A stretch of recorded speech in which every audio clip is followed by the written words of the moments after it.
Le 5 décembre 2025, le président malien Assimi Goïta a rendu hommage aux acteurs du secteur pétrolier pour leur gestion efficace de la crise des hydrocarbures qui avait paralysé le pays. Une vingtaine d'opérateurs pétroliers ont été distingués et élevés au rang de chevaliers de l'Ordre national du Mali. Par ailleurs, des chauffeurs blessés ont reçu la médaille du mérite national avec étoile d'argent et des distinctions posthumes ont été décernées aux victimes.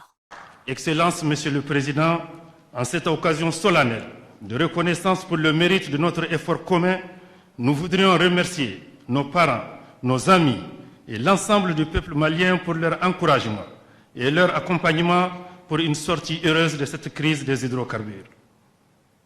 Monsieur le Président de la transition, c'est le lieu de vous dire que le peuple malien a su aussi démontrer à suffisance au monde entier sa grande capacité de résilience à relever avec courage et persévérance le défi insécuritaire que des criminels sans foi ni religion lui ont lancé. La cérémonie de Koulouba s'inscrit dans une dynamique plus large prônée par les autorités de la transition, celle d'un Mali souverain, solidaire et résilient où chaque citoyen, quel que soit son secteur d'activité, contribue au redressement national. À travers ces distinctions, l'État a rappelé l'importance du rôle joué par ces gardiens de la continuité économique ayant permis au pays de traverser une crise majeure sans rupture durable de l'approvisionnement.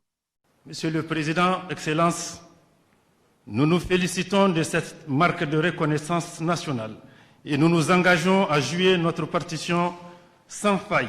au renforcement de la souveraineté de notre pays et entreprendre tout sacrifice nécessaire en ce moment particulier de lutte contre le terrorisme orchestré par des ennemis de l'extérieur et de l'intérieur de notre pays. Pour rappel, le Mali a connu une grave crise du carburant depuis septembre 2025 causée par des attaques terroristes djihadistes contre les camions-citernes sur les routes stratégiques, créant un blocus qui avait asphyxié l'approvisionnement, paralysant les services et provoquant des pénuries d'électricité et d'eau.